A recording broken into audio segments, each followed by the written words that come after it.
After I punched my wife's brother for pouring hot spaghetti on my head at the family reunion, everyone ignored me, even my wife. You should take every insult and apologize, she said. Instead of apologizing, I bought a one-way ticket to Hawaii.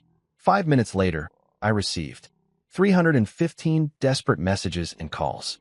So here's the thing about family reunions. They're like root canals, except at least with root canals, you get good drugs and nobody expects you to smile through the whole damn thing. But there I was, sitting in this barn-style dining hall that looked like someone had watched too many episodes of Fixer Upper and decided rustic chic was the way to go, surrounded by the Prescott clan in all their designer-clad glory. The smell hit you like a freight train the second you walked in. Marinara sauce bubbling away in those industrial-sized warmers, garlic bread that probably came from some fancy bakery in the city, and enough cologne and perfume to choke a horse. Seriously, Uncle Howard must have bathed in that stuff. I'm pretty sure I caught a contact high, just sitting downwind from the guy. I'd strategically positioned myself at the long pine table like some kind of social warfare expert, hands folded in front of me like I was back in 3rd grade waiting for Mrs. Henderson to tell me whether my book report on Where the Red Fern Grows was going to cut it. You know that feeling when you're trying so hard to blend into the furniture that you practically become one with the wood grain? Yeah, that was me, human wallpaper at the Prescott Family Spectacular. But then there was Marissa, my wife of 6 years, and man, she was absolutely glowing. I'm talking full-on lighthouse beacon here, laughing at something her cousin Sophie had just whispered in her ear. Her whole face lit up in a way I hadn't seen since. Hell, I couldn't even remember the last time. Maybe our honeymoon. Before reality set in, and she realized she'd married the guy who shops at Target instead of Nordstrom and thinks a fancy dinner is anything that doesn't come in a drive-through bag. The rest of her family had claimed their spots around the table like they were marking territory. Uncle Howard sat there in his tailored blazer that probably cost more than my monthly car payment. And my car isn't exactly a beater, mind you. The guy looked like he'd stepped out of a whiskey ad, all Silver Fox confidence, and I own half the city energy. Then there was Aunt Margot, dripping in so much gold jewelry, she could have been mistaken for a walking Fort Knox exhibit. Every time she moved, it sounded like wind chimes in a hurricane. And then, of course, there was Tristan. Tristan. Marissa's beloved brother, who'd made it crystal clear from day one that I wasn't exactly his first choice for brother-in-law material. The guy had the kind of face that screamed, I peaked in prep school, and I'm gonna make that everyone else's problem. 6 years we'd been doing this dance. 6 years of him looking at me like I was something he'd scraped off his Italian leather shoes. The conversation flowed around me like I was a rock in a stream. All talk about ski trips to Aspen that cost more than most people's annual salaries. Wine tastings in Napa, where they probably spent more on a bottle than I made in a week, and exclusive charity galas that had guest lists tighter than Fort Knox. You know, the kind of events where they don't just check your name at the door, they check your net worth, your family tree, and probably your credit score while they're at it. I nursed my water like it was liquid courage, which, let's face it, it basically was at this point. The ice cubes clinked against the glass every time my hands shook just a little. Not from nerves, mind you, but from the sheer effort it took to keep my mouth shut while they talked about their problems, like whether the caviar at last week's fundraiser was subpar or if their personal trainers were charging too much for house calls. So the decorator says the marble we picked out might clash with the new chandelier, Aunt Margot was saying, waving her fork around like she was conducting an orchestra. Can you imagine? After we specifically told him we wanted something that would complement the existing color scheme.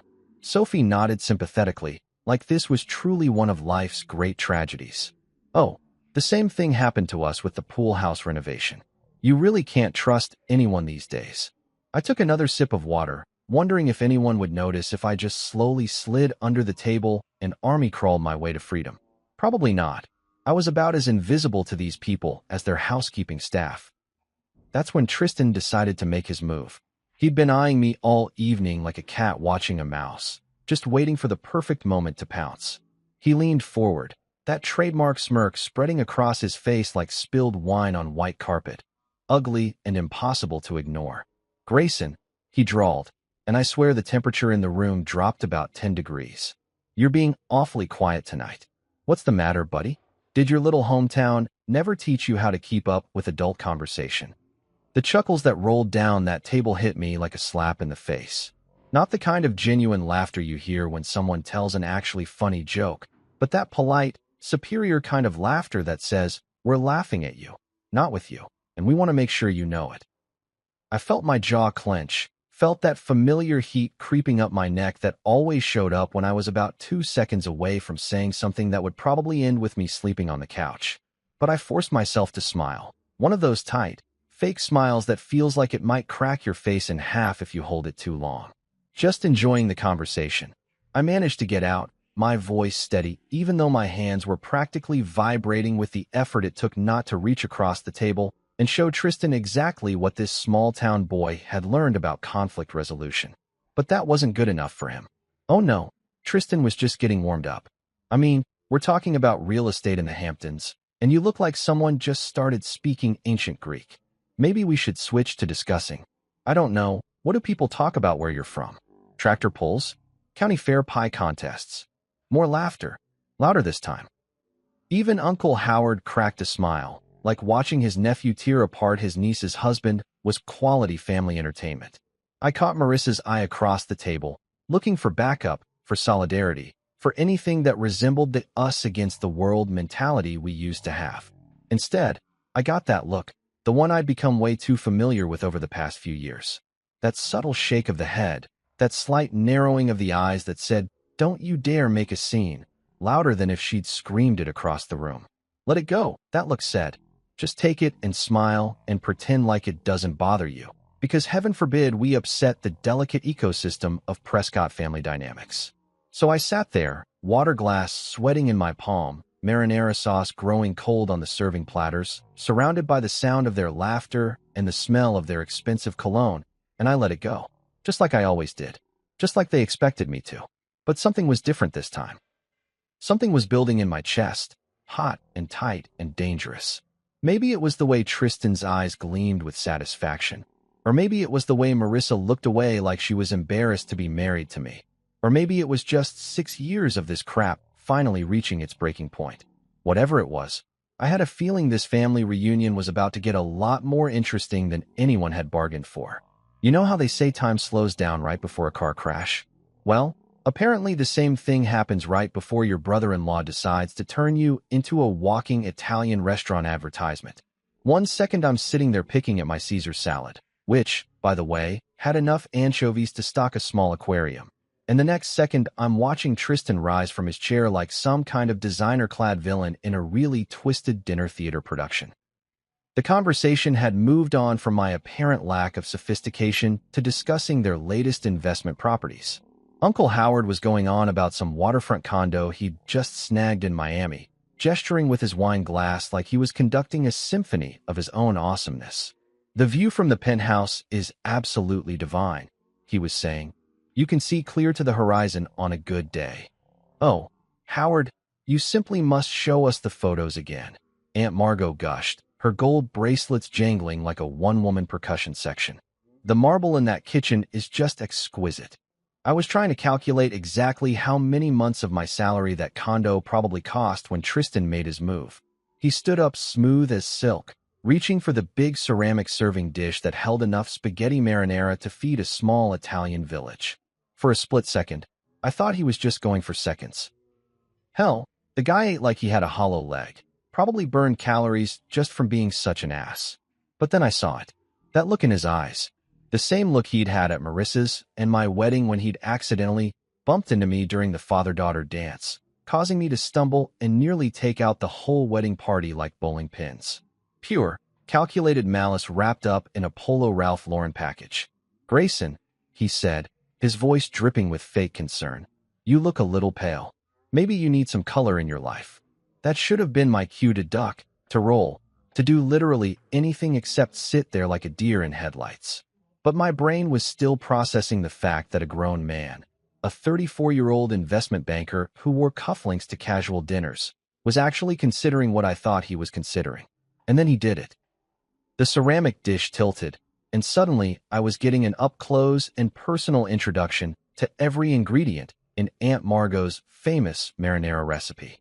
Hot sauce hit my scalp first, then came the noodles, long, slimy pasta sliding down my face like the world's worst facial treatment. The temperature was somewhere between fresh from the stove and third-degree burn, and I felt every drop as it soaked through my button-down shirt and pooled in my lap. For exactly 3 seconds, the entire dining hall went dead silent. Not the comfortable kind of quiet you get when everyone's focused on their food, but that horrible, suffocating silence that happens when 30 people simultaneously realize they just witnessed something that definitely wasn't in the evening's program. Then Tristan started laughing. It wasn't just a chuckle or even a regular laugh. This was the kind of deep, belly-shaking laughter that comes from pure, unadulterated joy at someone else's humiliation. The sound echoed off the barn-style walls, bouncing around the room like it was specifically designed to make sure everyone heard just how funny he found the sight of his sister's husband wearing dinner instead of eating it. I sat there for a moment, sauce dripping from my chin onto my ruined shirt, noodles hanging from my hair like the world's most pathetic Christmas ornaments. Around the table, I could see everyone's faces frozen in various expressions of shock, amusement, and what might charitably be called concern if you squinted really hard and had a vivid imagination. Aunt Margot had her hand pressed to her chest like she was having vapors, but her eyes were bright with the kind of excitement people get when they witness a really good train wreck. Sophie was covering her mouth, but I could see the grin underneath her fingers. Uncle Howard was shaking his head, but more in the boys will be boys way than the this is completely unacceptable way. And Marissa? Marissa just sat there looking like someone had told her the stock market had crashed and taken her trust fund with it. Not horrified that her husband had just been publicly humiliated, not angry that her brother had just crossed about 15 different lines of basic human decency, just disappointed. Like I'd somehow failed her by existing in the same space as flying pasta. That's when something inside me snapped. Maybe it was the way the sauce was starting to burn my scalp, or maybe it was the sound of Tristan's continuing laughter, or maybe it was just 6 years of swallowing every insult, every slight, every joke at my expense finally reaching critical mass. But I stood up, pasta falling from my shoulders like some kind of carb-heavy confetti, and I felt my right hand ball into a fist before my brain even caught up with the program. The punch connected with Tristan's jaw with a sound that was part slap, part crack, and entirely satisfying. Physics took over from there. His head snapped back, his designer loafers lost their grip on the polished floor, and he went down like a sack of overpriced potatoes, taking a chair with him in a crash that would have made a stuntman proud. The silence that followed was somehow even more complete than before. This wasn't shocked silence. This was, holy crap, the quiet guy just laid out the golden boy silence. The kind of quiet that makes you realize you can hear the air conditioning humming and someone's stomach growling 3 tables over. Aunt Margot was the first to break. "Tristan!" she shrieked, rushing to her precious nephew like he'd been shot instead of simply introduced to the concept of consequences. "Someone call a doctor. He could have a concussion." Uncle Howard was muttering something about keeping things civil and what will people think, because apparently the real tragedy here wasn't that his nephew had just assaulted someone with dinner, but that it might reflect poorly on the family name. Sophie was wide-eyed, phone already out, probably texting her friends about the drama unfolding in real time. "OMG, you guys are not going to believe what just happened at the reunion." And through it all, Marissa remained seated, not jumping up to check if I was hurt, not telling her family that what Tristan did was completely out of line, not even asking if I was okay. She just sat there, staring at me like I'd committed some unforgivable sin by defending myself. Tristan was starting to come around, Aunt Margot fussing over him like he was made of spun glass instead of entitlement and bad decisions. His jaw was already starting to swell, and I couldn't help but think it was a good look on him. Really brought out the asshole in his eyes. "You're insane," he mumbled through what I hoped was going to be a spectacular bruise. "I was just having a little fun." Fun, right? Because nothing says good times like assault with a deadly marinara. I wiped sauce from my eyes, feeling it stick to my fingers like some kind of Italian-flavored superglue, and looked around the room at all these people who were supposed to be family. Not a single person had moved to help me clean up. Not one napkin had been offered. Nobody had said, "Hey, maybe dumping hot food on someone isn't exactly appropriate dinner behavior." Instead, they were all looking at me like I was the problem. Like I was the one who'd violated some sacred family code by having the audacity to hit back, when someone literally poured dinner on my head. The marinara was starting to cool, which somehow made it feel even worse, going from scalding humiliation to cold, sticky shame in real time. I could feel it soaking through my shirt, probably staining my undershirt too, and I wondered absently if marinara sauce was one of those things that never really comes out no matter how much bleach you throw at it. Standing there in that barn-style hall, surrounded by fake rustic charm and real family dysfunction, covered in pasta sauce and noodles like some kind of demented scarecrow, I realized something that should have been obvious years ago. I wasn't family to these people. I was entertainment. A target. The designated punching bag they could all feel superior to when they needed a boost to their collective ego. And the worst part? Marissa was just going to let it happen. Again, walking out of that dining hall felt like escaping from a burning building. Except instead of smoke, I was leaving behind a cloud of designer perfume, passive-aggressive tension, and the lingering smell of marinara sauce that was probably going to haunt my nostrils for the next week. The wide porch wrapped around the front of the reunion hall like a wooden embrace, and for the first time all evening, I could actually breathe without feeling like I was drowning in other people's expectations. The night air hit my sauce-covered face like a cool slap of reality. Out here, away from the theatrical gasps and pearl-clutching performance art happening inside, I could finally hear myself think. Unfortunately, what I was thinking wasn't exactly suitable for polite company. I grabbed my shirt sleeve and started wiping marinara off my cheeks, which was about as effective as trying to clean up a crime scene with a tissue. But hey, at least I was doing something productive. My hair was still sticky with sauce, and every time I ran my fingers through it, I came away with more evidence of Tristan's idea of family fun. Chunks of tomato, bits of basil, and enough garlic to ward off every vampire in a 50-mile radius. I probably looked like I'd lost a fight with a pasta factory, which, come to think of it, wasn't that far from the truth. The porch light buzzed overhead like an angry wasp, casting everything in that yellowish glow that makes everyone look like they're coming down with jaundice. I leaned against the wooden railing, feeling the splinters through my ruined shirt, and tried to process what had just happened in there. In the span of about 10 minutes, I'd gone from invisible family disappointment to public enemy number one, all because I'd had the audacity to defend myself when someone literally dumped dinner on my head. That's when I heard the screen door creak behind me. I didn't need to turn around to know who it was. I could practically feel the waves of disapproval radiating from the doorway like heat from a furnace. Marissa's footsteps were crisp against the wooden planks, each one sounding like a little judgment hammer hitting the nail of my coffin. "Well," she said, and I could hear her crossing her arms without even looking. That was quite a performance in there. I turned around slowly, sauce still dripping from my collar, and looked at my wife of 6 years. The woman I'd promised to love, honor, and cherish until death do us part. The woman who was currently looking at me like I'd just kicked a basket of puppies in front of a group of kindergartners. "Performance?" I said, my voice coming out rougher than I'd intended. "Your brother just dumped hot pasta on my head, and you think I put on a performance?" She was doing that thing she did when she was trying to be reasonable, tilting her head slightly to the side, speaking in that measured tone that therapists probably learn in school. "You know how Tristan is," she said, like that explained everything. Like how Tristan was some kind of natural disaster we all just had to learn to live with, like hurricanes or tax season.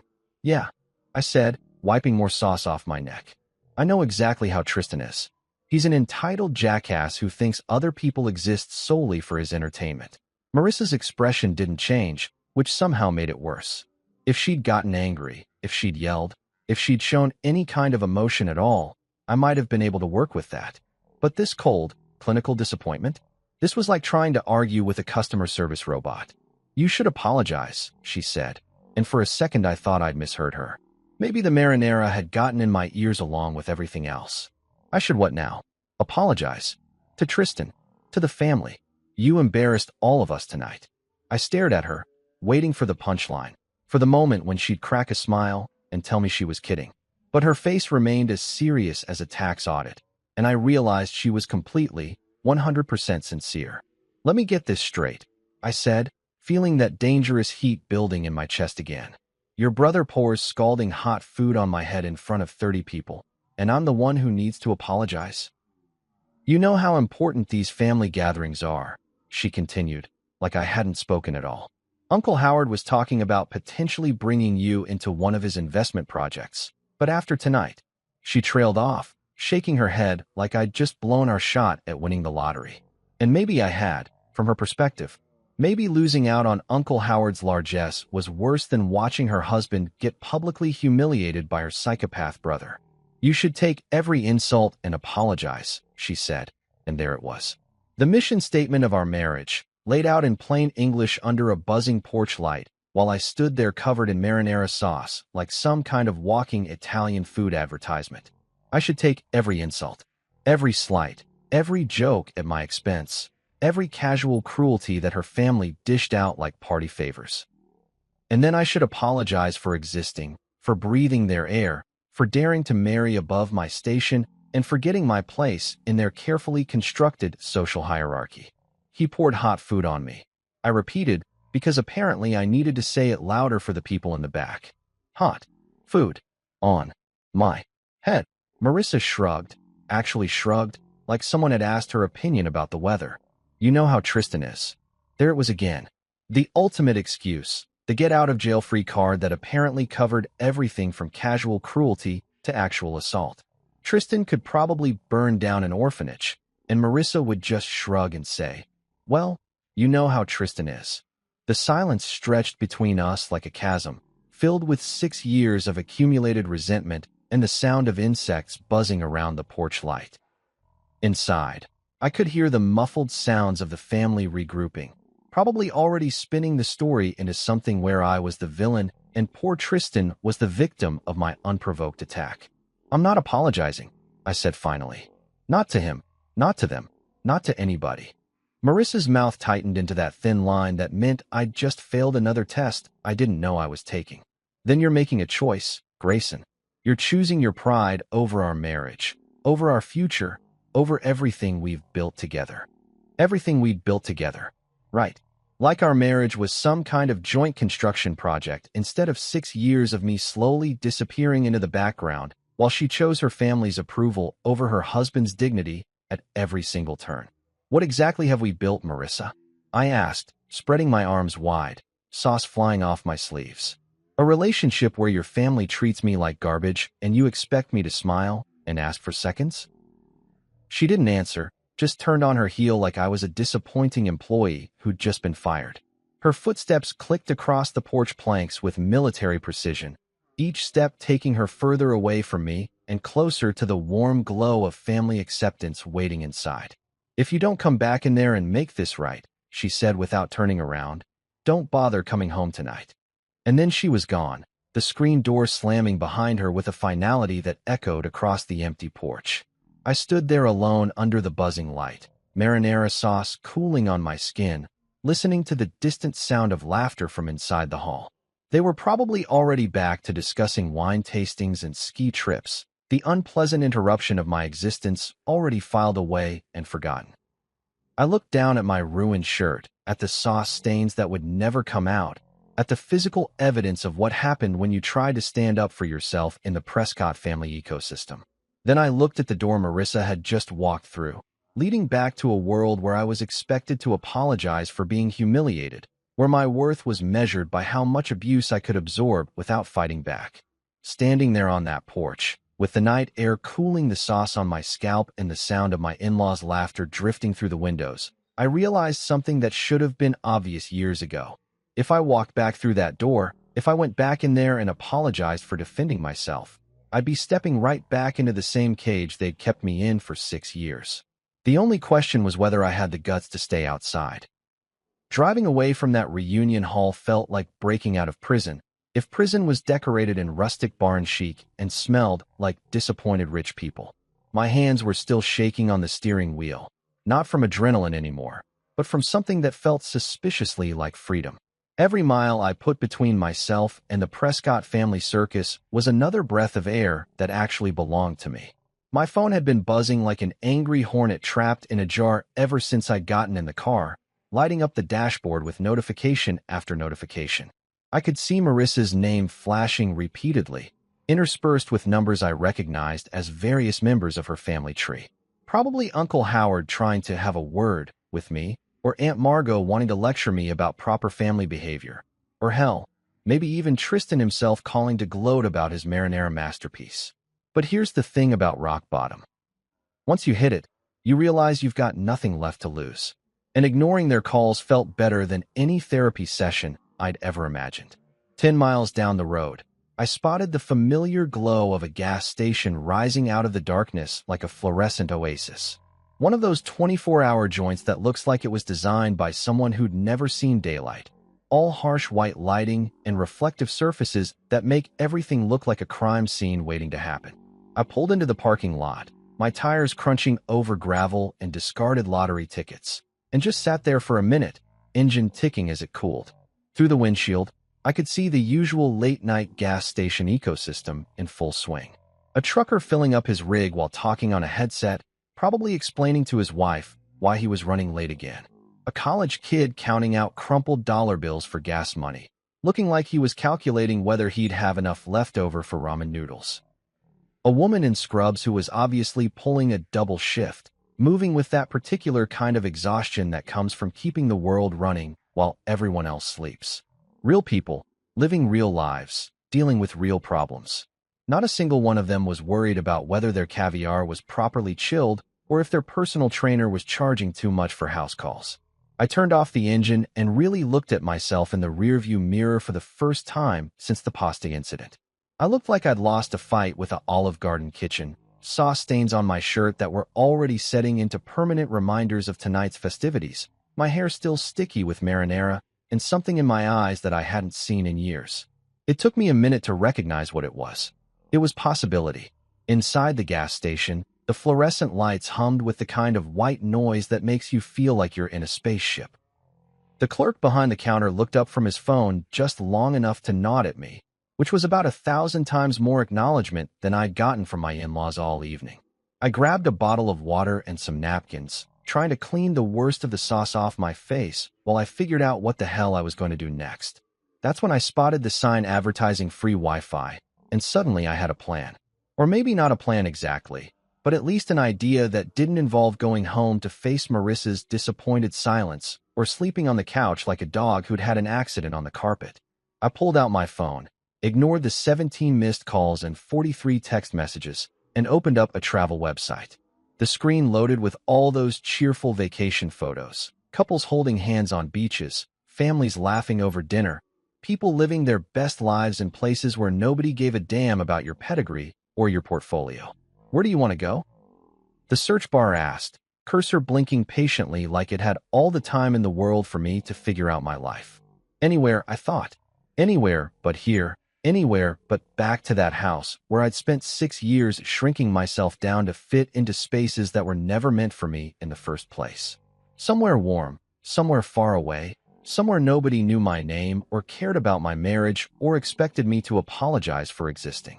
My fingers hovered over the keyboard for a moment, and then I typed 4 letters that felt like a prayer, HAWA. The search results populated faster than I expected, like the universe was just waiting for me to finally make a decision. Flights to Honolulu, hotel deals, car rentals, all the infrastructure of escape laid out in neat little rows with prices and times and the promise of 80-degree weather year-round. I clicked on the first airline result and found myself staring at a departure time that made my heart skip. Flight 447 to Honolulu, departing in 5 hours and 12 minutes. Red-eye special. Probably full of honeymooners and people running away from their problems, which made it perfect for my current situation. The price made me wince a little. One-way tickets aren't exactly budget-friendly, especially when you're buying them at the last minute. But then I thought about Uncle Howard's condo that cost more than most people's houses, about Aunt Margot's jewelry collection that could probably fund a small country, about all the money the Prescott family threw around like confetti while treating me like I should be grateful for the privilege of breathing their air. Screw it. I pulled out my credit card, the one Marissa was always telling me to use more responsibly, the one that came with lectures about our budget and our future and our 5-year plan. Tonight, it was going to buy me something I hadn't had in years, a choice that was entirely my own. The booking process was surprisingly simple, like the website understood that people making these kinds of decisions at gas stations at 11 p.m. weren't looking for complicated forms and multiple confirmation screens. Name, card number, confirmation of seat assignment, and suddenly I was holding a digital boarding pass on my phone that said Grayson Mitchell, Honolulu, Hawaii, seat 23A. 23A. A window seat, which felt appropriate somehow.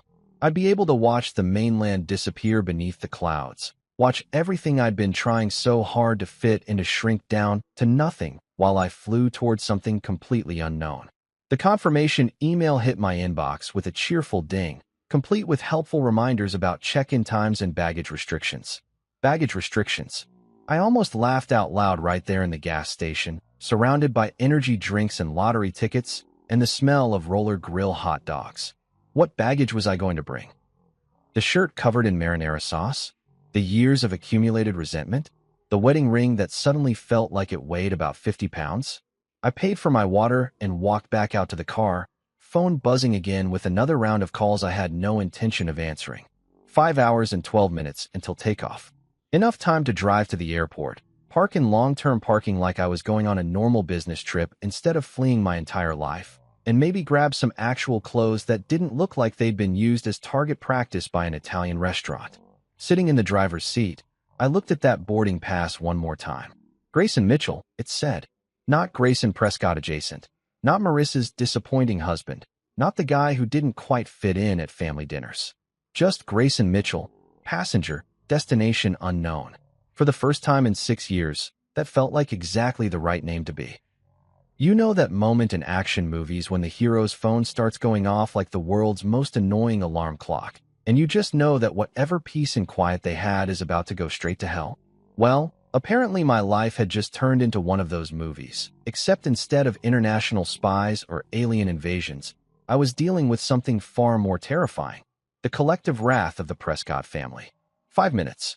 5 freaking minutes after I hit confirm purchase on that airline ticket, and my phone lit up like the 4th of July had a baby with Times Square on New Year's Eve. The thing was vibrating so hard against the dashboard that I was half worried it might achieve actual flight before I did. I'd barely pulled out of the gas station parking lot when the first wave hit. Call after call, text after text, voicemail notifications piling up faster than I could even read the names.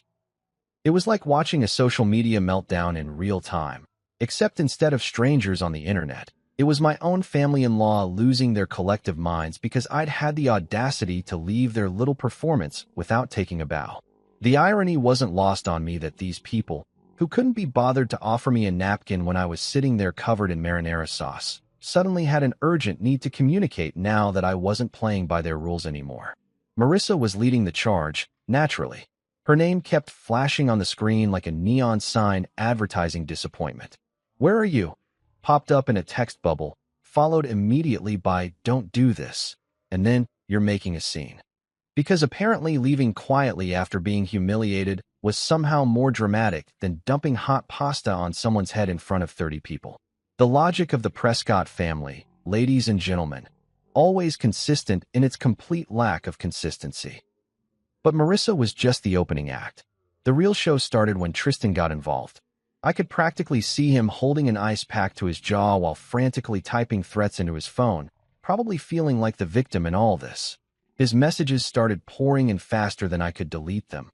"You're done," followed by, "I'll have you arrested," and my personal favorite, "You have no idea what you've started." What I'd started. Right. Because apparently throwing the first punch was dumping food on someone, and defending yourself was the real crime here. I was starting to think these people lived in some kind of alternate reality where normal cause and effect relationships had been suspended in favor of whatever narrative made them look good. Then Aunt Margot joined the party, and boy, did she come loaded for bear. Her messages read like they'd been dictated by a disappointed Victorian matriarch who'd just discovered that the servants had been using the good china. "We opened our family to you, and this is how you behave," she wrote, as if they'd been doing me some kind of massive favor by tolerating my existence at their dinner table. "After everything we've done for you, this is the thanks we get?" Everything they'd done for me. Let's see. What exactly had they done for me over the past 6 years? They'd included me in family gatherings where I was either ignored or insulted. They'd made it crystal clear that I wasn't really welcome in their social circle, and they treated me like a charity case who should be grateful for whatever scraps of attention they threw my way. Oh, And tonight they'd used me as target practice for Italian food. Truly, I was the luckiest man alive. Uncle Howard's messages were more restrained, but somehow more threatening, written in that careful corporate language that he probably used to fire people without technically breaking any labor laws. "Call me immediately," he wrote, followed by, "We need to discuss your future with this family." My future with this family. Like I was an employee whose contract was up for review instead of someone who'd married into their dysfunction. But the real kicker came from Sophie, Marissa's cousin, who apparently thought this was all some kind of entertaining family drama that she could live tweet for her friends. "OMG, everyone is so upset," she wrote, complete with crying laughing emojis. "Aunt Margot is literally shaking. Uncle Howard is pacing around talking about lawyers. This is better than reality TV. Better than reality TV." There it was, the family motto in all its glory. Real people's pain was just entertainment for them, something to spice up their otherwise boring lives of privilege and plenty. I wondered if Sophie was already planning to turn this into content for her Instagram story, maybe with some kind of inspirational quote about family loyalty overlaid on a picture of her avocado toast. The messages kept coming, a steady stream of outrage and demands and threats that painted a pretty clear picture of how the Prescott family handled anyone who dared to color outside their carefully drawn lines. They weren't worried about me as a person. Not one message asked if I was okay, or if I was hurt, or if I needed anything. They were worried about their image, their control, their ability to maintain the carefully constructed narrative where they were the generous benefactors and I was the grateful recipient of their largesse. I pulled over at a rest stop about 20 miles from the airport, partly because my phone was making it hard to concentrate on driving, and partly because I needed to see just how deep this rabbit hole went. The parking lot was nearly empty except for a few long-haul truckers catching some sleep and a family with small kids making an emergency bathroom stop. Sitting there under the fluorescent lights of the rest stop, I started scrolling through the messages more carefully, and that's when I noticed something that shouldn't have surprised me, but somehow still did. Not a single one of them mentioned the fact that Tristan had dumped hot food on my head. Not one message said, "Hey, maybe my brother/nephew/son was out of line." Not one person suggested that pouring marinara sauce on someone might be considered inappropriate dinner behavior. It was all about my reaction, my violence, my overreaction to what they were probably already spinning as a harmless prank between family members. The actual assault, because let's call it what it was, had already been memory holed in favor of a story where I was the unstable one who couldn't take a joke. The counter on my phone showed 315 total notifications, and they were still climbing. 315 separate attempts to drag me back into their web of dysfunct. 315 reminders of why I'd bought that plane ticket in the first place. But here's what struck me as I sat there in that rest stop parking lot, surrounded by the honest exhaustion of people traveling for real reasons. Work, family visits, moving across the country for new jobs. These messages weren't from people who cared about me. They were from people who cared about maintaining their version of reality, where they could treat people however they wanted and never face any consequences. Not one message said, "Are you okay?" Not one person asked if the sauce had burned my skin or if I needed medical attention. Not one member of Marissa's family seemed to think that maybe, just maybe, they should be apologizing to me instead of demanding that I apologize to them. I looked at that growing pile of digital outrage, all those words and threats and demands, and realized something that felt like a weight lifting off my shoulders. I didn't owe these people anything. Not an explanation, not an apology, not even a response. So I did something that felt better than any comeback I could have written, better than any angry phone call I could have made, better than any dramatic confrontation I could have staged. I turned off my phone and put it in my bag, cutting off their access to me as simply as flipping a switch. The silence that followed was more satisfying than any argument I'd ever won.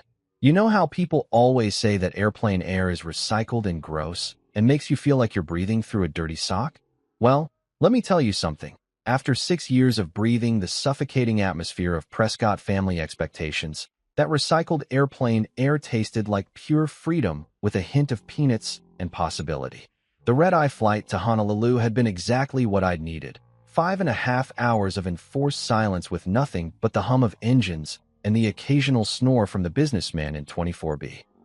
No phone calls, No text messages, no family members trying to drag me back into their twisted version of reality. Just me, a tiny bag of pretzels, and the growing realization that I'd actually done it. I'd bought a one-way ticket to anywhere but here and followed through. But nothing, and I mean nothing, could have prepared me for that first breath of Hawaiian air. The plane doors opened, and it hit me like a warm hug from a grandmother you didn't know you had. Not the aggressive, in-your-face heat that makes you want to run back inside to air conditioning, but this soft, gentle warmth that seemed to wrap around you like the world's most expensive blanket. It was air with personality, air that smelled like flowers you couldn't name and ocean salt, and something that might have been happiness if happiness had a scent. I walked down that jet bridge feeling like I was entering a different universe entirely. The terminal at Honolulu International wasn't trying to impress anyone with marble floors or crystal chandeliers like the airports back home. Instead, it had this laid-back, "Hey, welcome to paradise, try not to stress about anything" vibe that immediately made my shoulders drop about 3 inches. Hawaiian music was playing softly through speakers that didn't sound like they were trying to compete with the noise of stressed-out travelers, and everywhere I looked, people seemed to be moving just a little bit slower, a little bit easier, like they'd all collectively agreed that rushing around was probably not the best way to spend their time on Earth. The baggage claim was where it really hit me that I'd made a completely insane decision. Everyone else was standing around waiting for their carefully packed suitcases full of vacation clothes and sunscreen and all the things normal people bring when they plan a trip to Hawaii. Meanwhile, I was standing there with nothing but my wallet, my passport, and a single backpack that contained exactly one change of underwear and the business card for a divorce lawyer that I'd been carrying around for 2 years but never had the guts to call. That's when I realized I was going to need somewhere to stay, and probably some clothes that didn't smell like marinara sauce and poor life choices. I pulled out my phone, which I'd reluctantly turned back on once the plane landed, and started scrolling through Airbnb listings, trying to find something that said, "Yes, we welcome people who've just blown up their entire lives on a whim." Most of the listings looked like they'd been photographed by people who'd taken a masterclass in making small spaces look like luxury resorts. Lots of carefully staged photos with perfectly placed pineapples and artfully rumpled white linens that probably cost more per night than I made in a week. But then I found one that was different. The photos were clearly taken by someone who'd just pointed their phone at stuff and clicked. No fancy lighting or strategic fruit placement. Just a small beachfront place with weathered wooden furniture and windows that actually looked like they opened to let in real air instead of Instagram-worthy filtered light. The description was written by someone named Chemo, and it simply said, "Clean, quiet, close to beach. Good for people who want to think or people who want to stop thinking. Your choice." Perfect. I booked it for a week, which felt like either the most reasonable decision I'd made in years or the most irresponsible, depending on how you looked at it. The address led me to a taxi driven by a guy who introduced himself as Paolo and immediately started telling me about his cousin's shrimp truck that I absolutely had to try, his nephew's surf lessons that would change my life, and his grandmother's secret spot for watching sunsets that wasn't overrun with tourists taking selfies. The ride to the Airbnb was like a guided tour through everything I'd been missing while I was busy trying to fit into spaces that were never meant for me. We passed beaches where people were actually playing in the water instead of posing next to it, restaurants that looked like they'd been built by people who cared more about the food than the Instagram potential, and neighborhoods where kids were riding bikes and old men were playing chess in parks, and life seemed to be happening at a pace that actually made sense for human beings. You running away from something or running to something? Paolo asked as we pulled up to a small house that looked like it had been painted by someone who believed that blue should actually look like the ocean and green should actually look like plants. "Little bit of both," I said, which was probably the most honest thing I'd said to anyone in months. "Ah." He nodded like this made perfect sense. Hawaii's good for that. The islands don't judge. They just let you figure out what you need to figure out. The house was exactly what the photos had promised. Nothing fancy, but clean and comfortable, and so close to the beach that I could hear the waves from the front porch.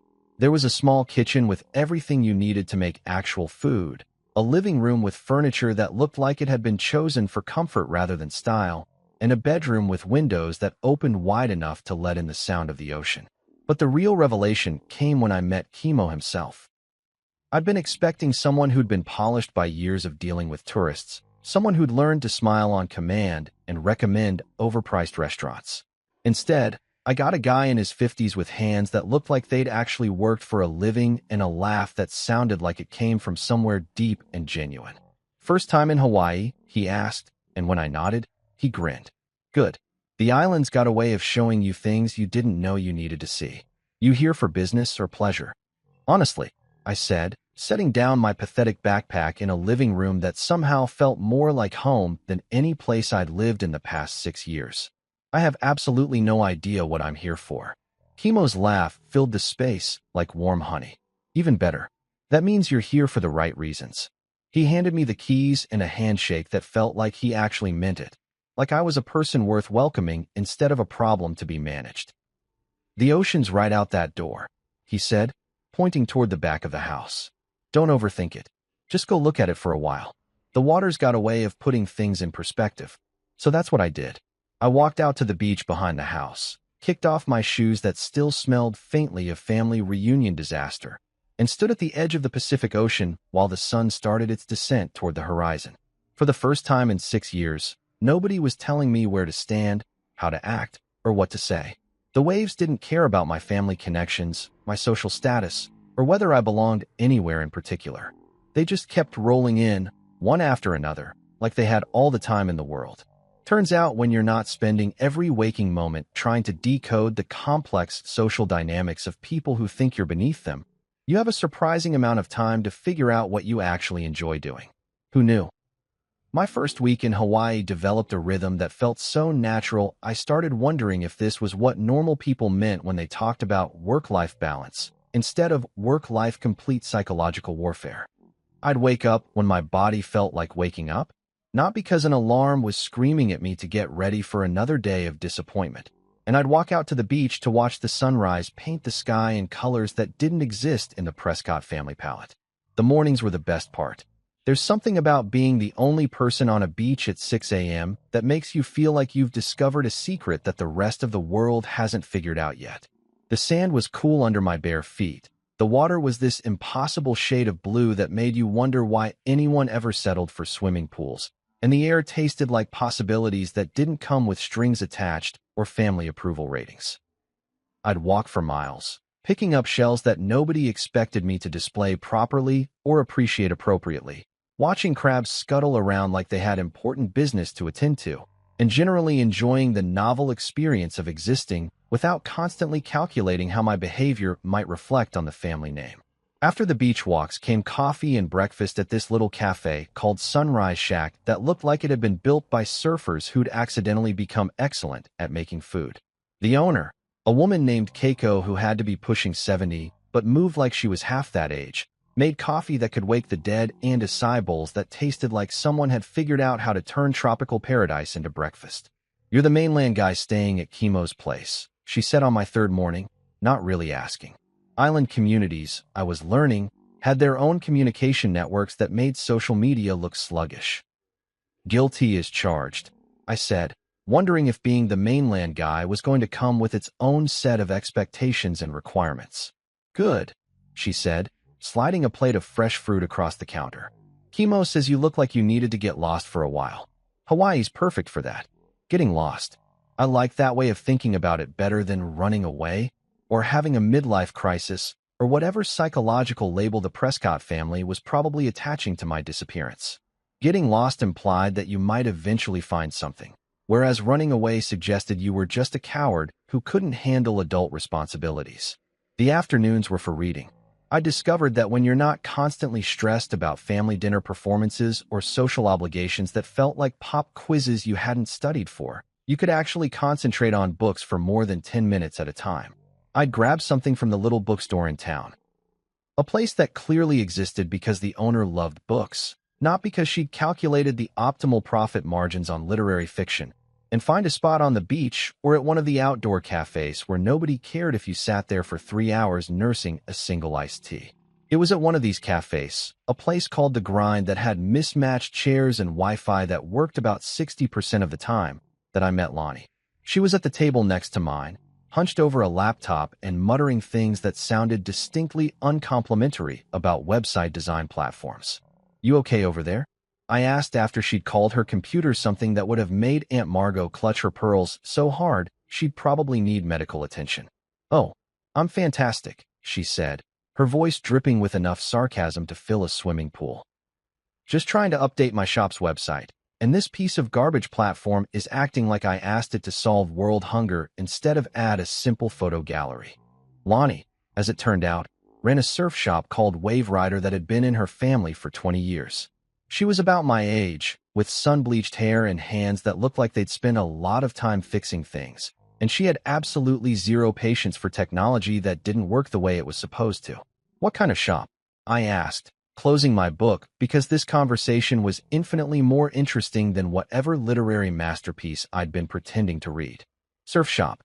Boards, gear, lessons for tourists who think they're going to become the next Kelly Slater after a 2-hour session." She gestured at her laptop screen like it had personally offended her ancestors. "We do pretty well, but our website looks like it was designed in 1995 by someone who'd never seen the internet before." Here's where things got interesting. Back in my previous life, the one where I spent most of my time trying to disappear into furniture at family gatherings, I'd actually been pretty good at website design.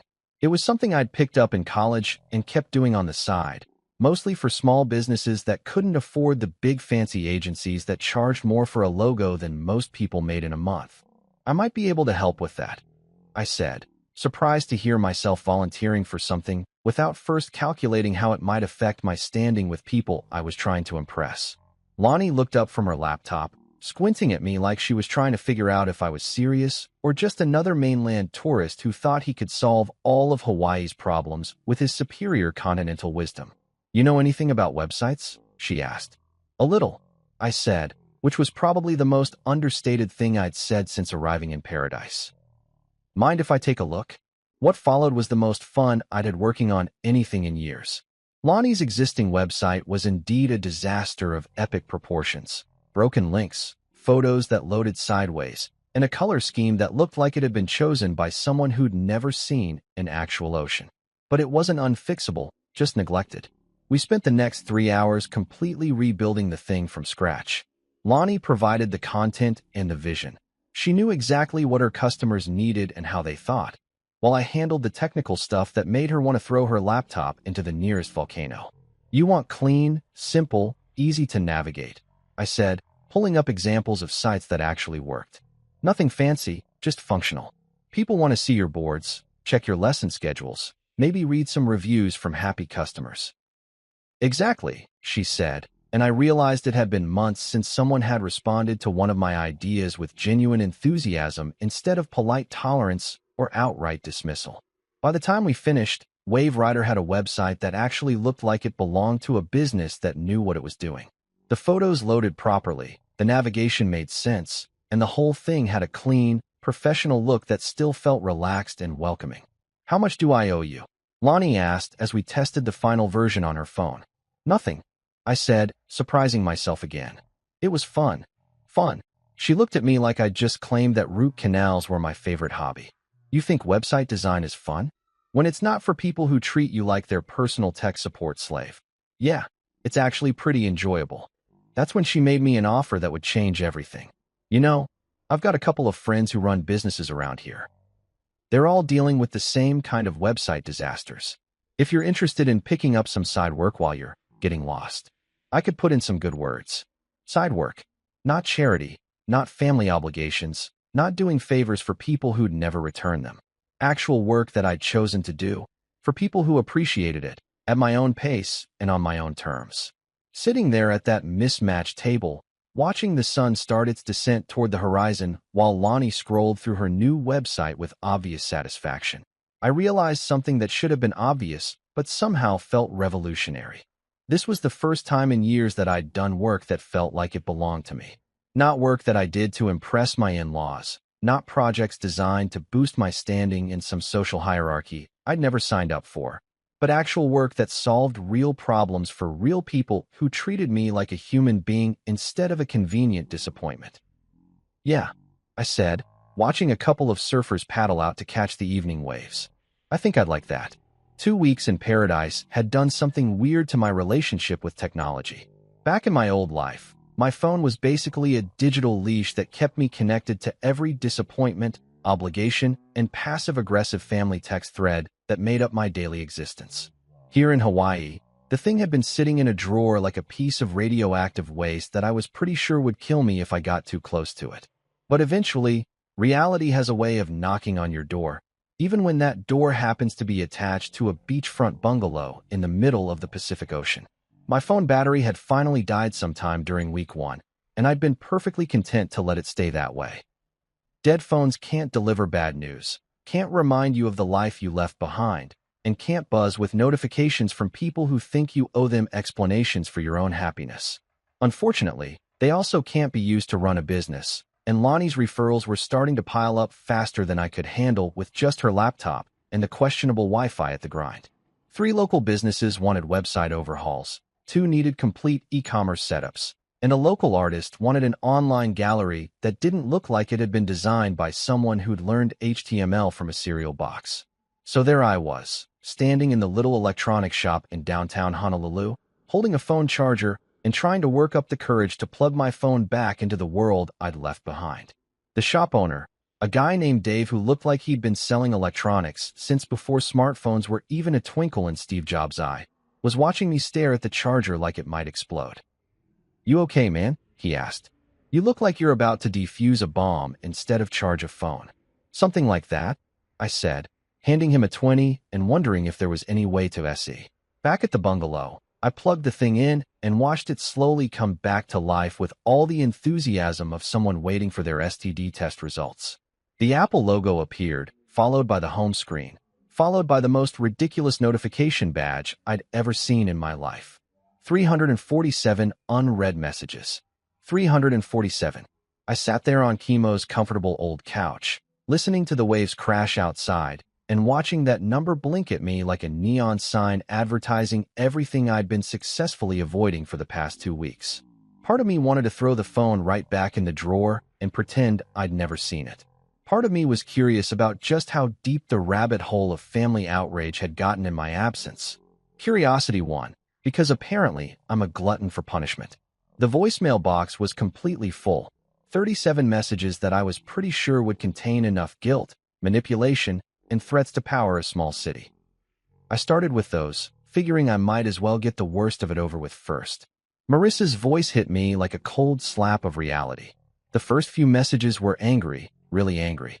"Where the hell are you, Grayson? You can't just disappear like this. We need to talk. Call me back immediately." Her voice had that sharp edge it got when she was trying to control something that wasn't cooperating, like a broken appliance or a husband who'd finally grown a backbone. But as the messages progressed, the anger shifted to something that was almost worse, strategic crying. By message number 12, she was sobbing into the phone about how worried she was, how she just wanted to know I was safe, how we could work through this if I'd just come home and talk to her like a reasonable adult. "I know you're hurt," she said in one message that was clearly performed for an audience. "I know things got out of hand at the reunion, but running away isn't the answer, Grayson. We're married. We made vows. You can't just abandon everything because you had a fight with my brother." A fight with her brother. Right. Because that's what you call it when someone dumps hot food on your head and you defend yourself. A little disagreement between boys. Nothing that couldn't be solved with a firm handshake and maybe a nice bottle of wine.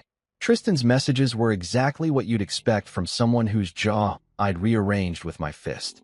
The first few were pure rage, promising legal action and making threats that probably would have scared me if I'd still been living in his world of consequences and social standings. "You're finished," he snarled in one particularly charming voicemail. "I'm going to destroy you.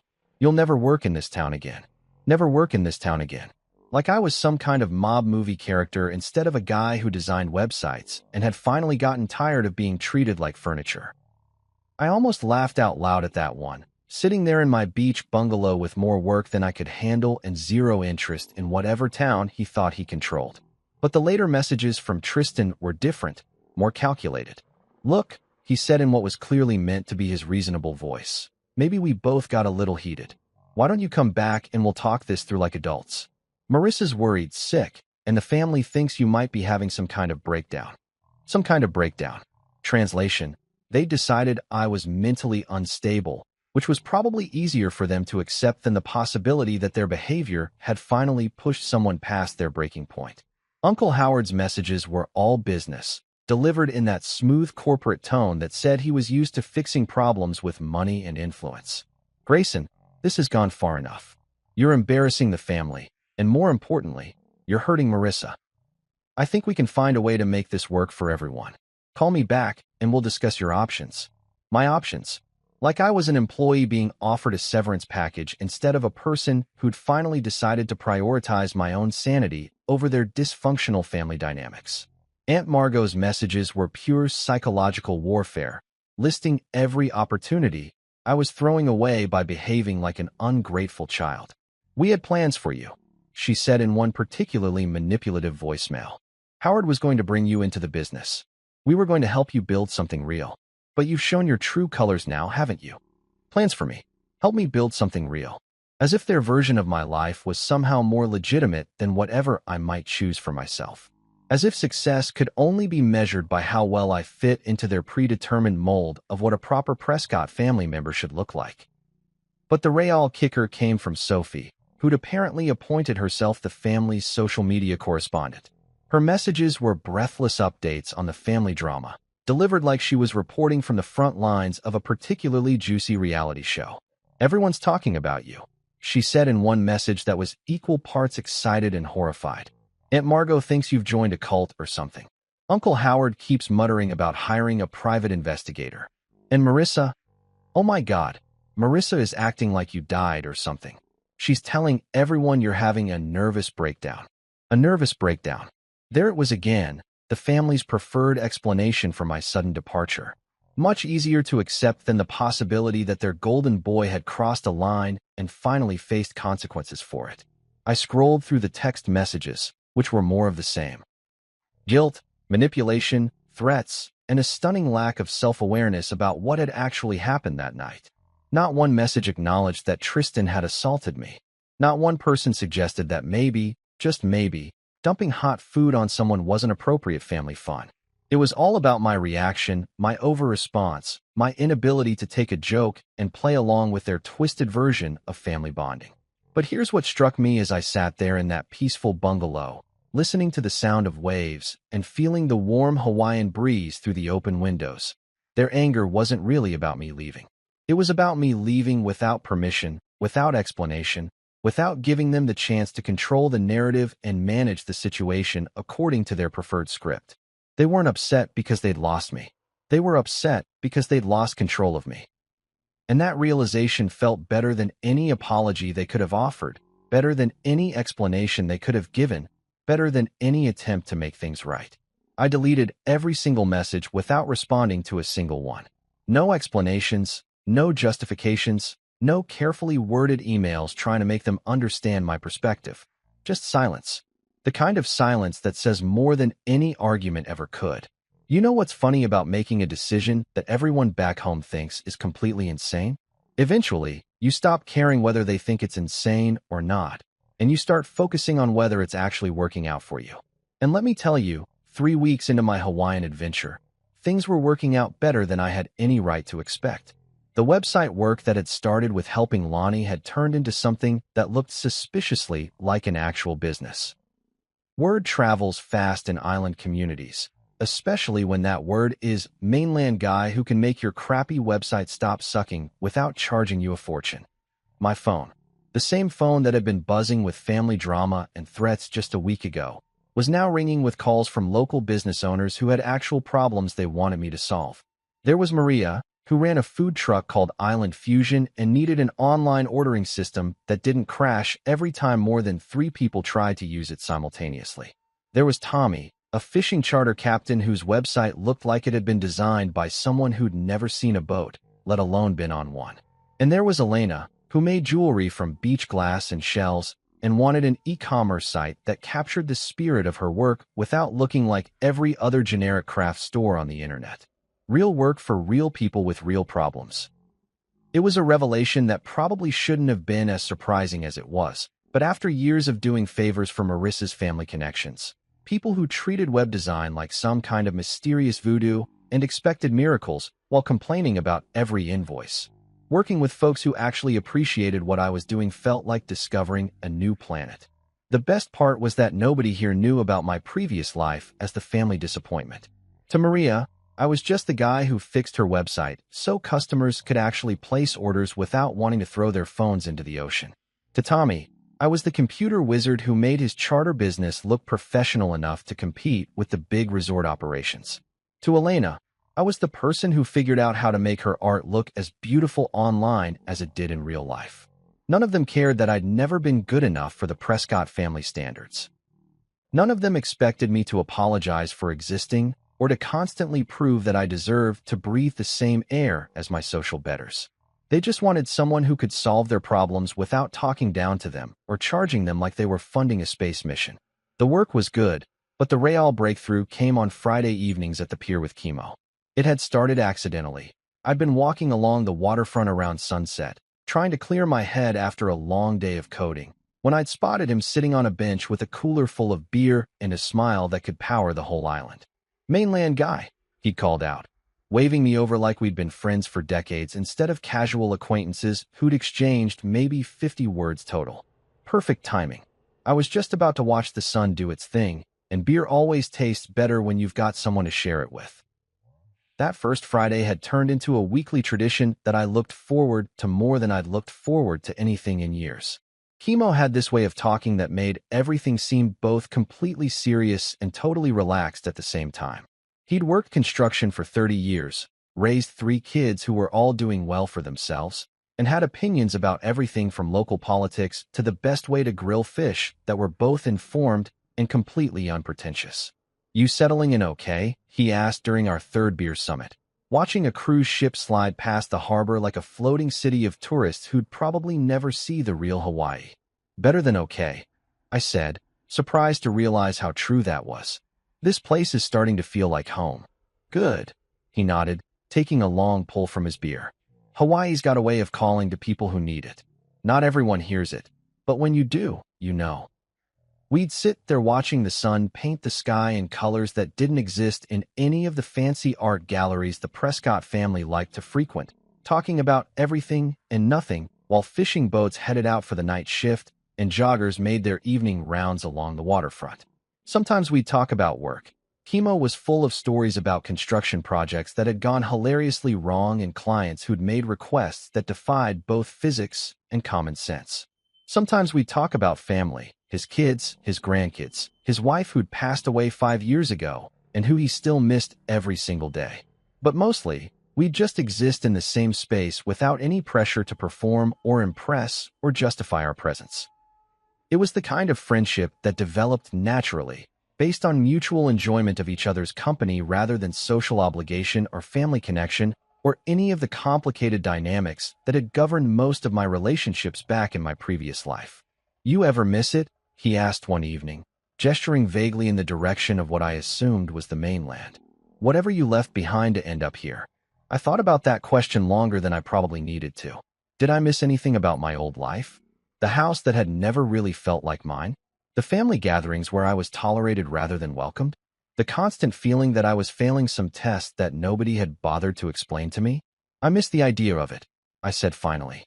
"I miss thinking that I had a place where I belonged, even if that place never actually existed." Chemo nodded like this made perfect sense.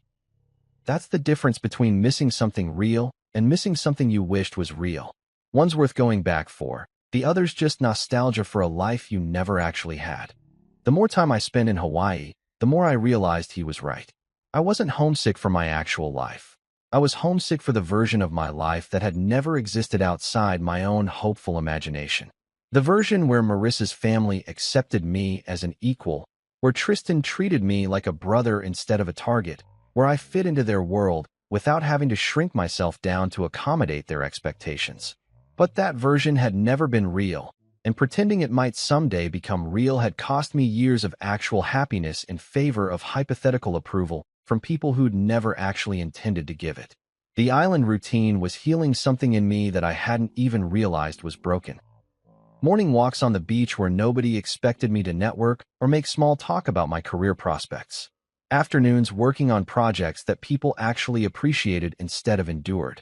Evenings watching sunsets with a friend who liked me exactly as I was instead of constantly hinting at ways I could improve myself to better fit his social circle. For the first time in years, maybe ever, I was living a life that felt like it belonged to me instead of everyone else. The work I was doing was work I'd chosen, for people I genuinely liked, at a pace that felt sustainable instead of frantic. The friendships I was building were based on mutual respect and shared interests instead of family obligation or social climbing.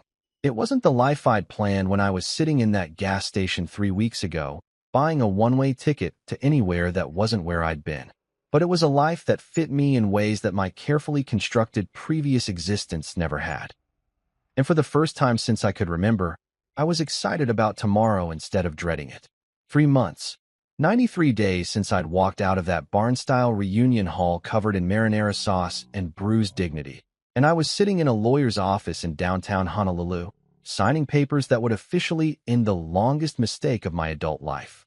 The lawyer, a woman named Patricia Kim who had the kind of no-nonsense efficiency that made you understand why she'd built a successful practice, slid the final divorce papers across her desk with a smile that suggested she'd seen this particular brand of liberation many times before. "Congratulations," she said, as I signed my name on the last page. "You're officially a free man." Free man. The words hit me differently than I'd expected. Not with relief, exactly, and definitely not with regret, but with something that felt like possibility wrapped in acceptance. I was free, but more importantly, I was free by choice rather than circumstance. I'd chosen this path, step by step, decision by decision. From that first moment, I decided not to apologize for defending myself to this final signature that severed the last legal tie to a life that had never really fit. The apartment above Lonnie's surf shop had become available 2 weeks ago when the previous tenant, a yoga instructor named Rainbow, who was probably born with a much more conventional name, had decided to follow her chakras to Sedona or some other place where people took spiritual guidance from crystals seriously. Lonnie had offered me the space before it even hit the market, which was either a sign of friendship or a practical business decision based on the fact that I'd already fixed her computer system 3 times and installed a security camera that actually worked. Either way, I jumped on it faster than a tourist jumping away from a Portuguese man of war. The place was small.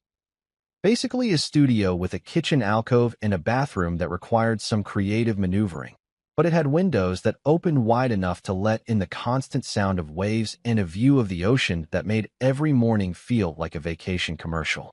Moving in had been the easiest relocation of my life, mainly because I owned exactly 3 suitcases worth of stuff and had developed a deep appreciation for the minimalist lifestyle. No family heirlooms to worry about.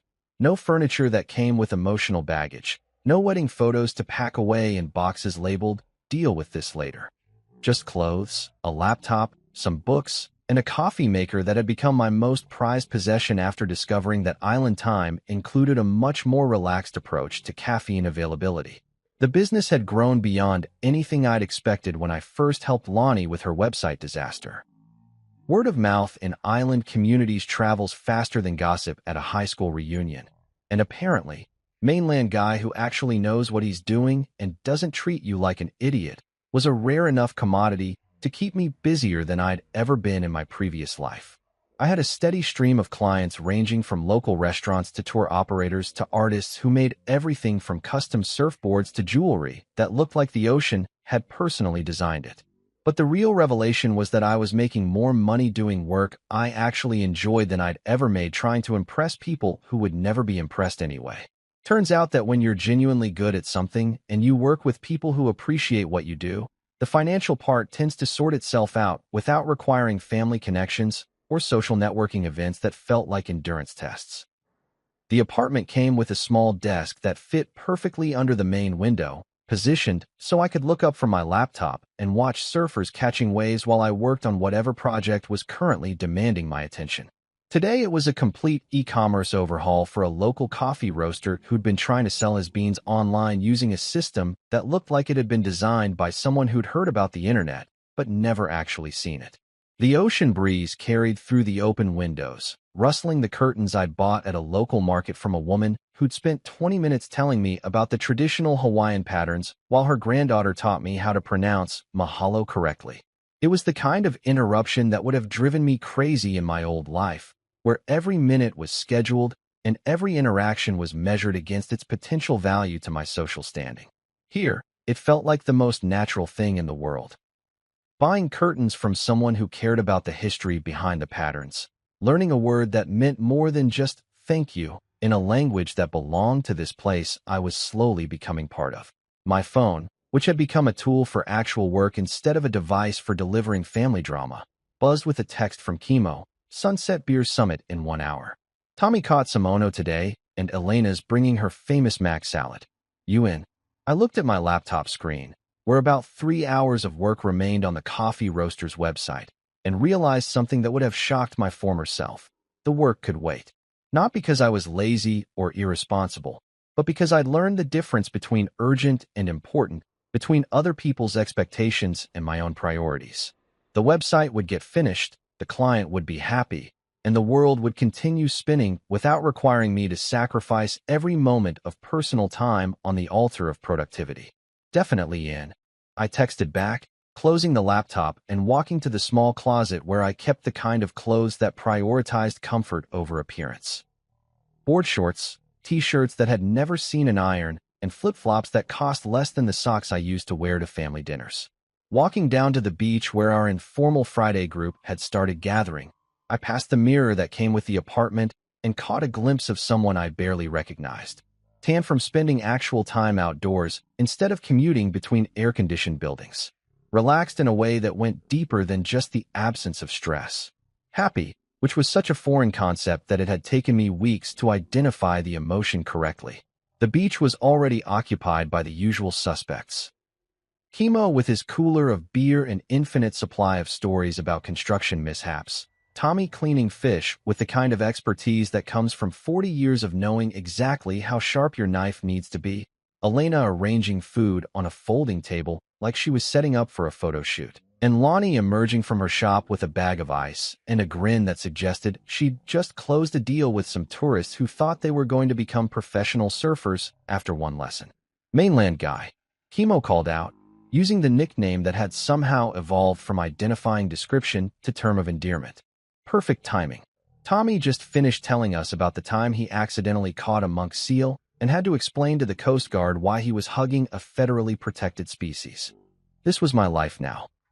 Friday evening fish and beer with people who'd become family not through marriage or blood or social obligation, but through the simple process of choosing to show up for each other week after week. No dress code, no hidden agendas, no complex dynamics that required a decoder ring and a sociology degree to navigate. Just people who liked each other, sharing food and stories while the sun painted the sky in colors that never got old, no matter how many times you watched the show.